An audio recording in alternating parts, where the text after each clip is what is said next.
ஒரு நாள் மொபைலில் வந்த ஒரு அழைப்பு கார்த்திக்கின் முழு வாழ்க்கையையும் மாற்றிவிட்டது.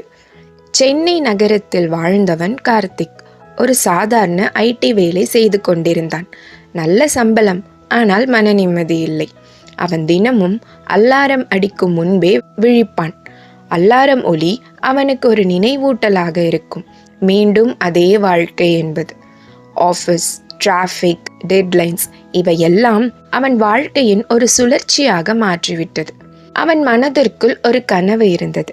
சிறிய வயதிலிருந்து அவன் விரும்பியது புகைப்பட கலைஞராக வேண்டும் என்று. ஆனால் குடும்ப சூழ்நிலை, பாதுகாப்பான வேலை, நிலையான சம்பளம்தான் முக்கியம் என்று சொல்லும் சமூகம் அவனை வேறு பாதைக்கு அழைத்து சென்றது. ஒரு நாள் மாலை ஆஃபீஸிலிருந்து திரும்பும்போது அவன் மொபைல் ஒலித்தது.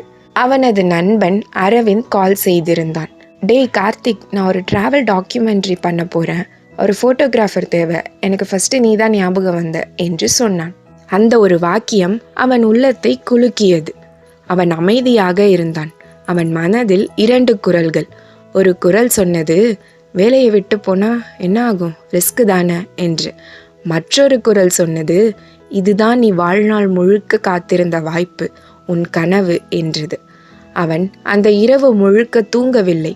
கார்த்திக் வாழ்க்கையை 2 வழிகளில் கற்பனை செய்து கொண்டிருந்தான். முதல் வழி, அதே வேலை, 10 வருடங்கள் கழித்து அதே மீசி, அதே செழிப்பு. ஆனால் 2வது வழி, அறியாத பயணம், அபாயம் இருக்கலாம், ஆனால் தன்னுடைய கனவு நிஜமாகியது என்ற நிம்மதி இருக்கும். அடுத்த நாள் காலை அவன் HR அறைக்குள் நுழைந்தான், கையில் ரெசிக்னேஷன் லெட்டருடன்.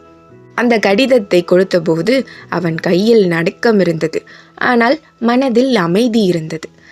அவன் நினைத்தான், இந்த முடிவு சரியா தவறா என்று யாரும் இப்போது சொல்ல முடியாது, ஏனென்றால் அது அவனுடைய சொந்த முடிவு. அவன் அந்த டாக்குமெண்ட்ரி ப்ராஜெக்டுக்கு சேர்ந்தான். முதல் சில மாதங்கள் கடினமாக இருந்தது. சம்பளம் இல்லை, சேவிங்ஸும் குறைந்து கொண்டே இருந்தது. சில நேரம் அவனுக்குள் சந்தேகம் வந்தது, நான் தவறு செய்து விட்டேனோ என்று.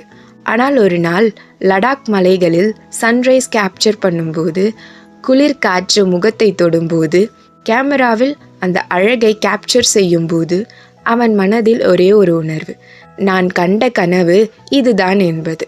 சில மாதங்கள் கழித்து அந்த டாக்குமெண்ட்ரி ரிலீஸ் ஆனது.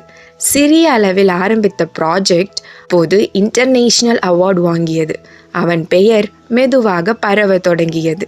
ஆனால் முக்கியமானது அவார்டு இல்லை, அவன் தன்னுடைய கனவு வாழ்க்கையை தேர்ந்தெடுத்ததுதான்.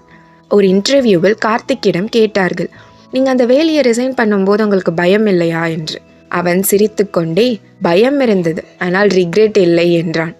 இந்த கதை சொல்லும் உண்மை, ஒரே ஒரு முடிவு உங்கள் வாழ்க்கையை முற்றிலும் மாற்றிவிடும்.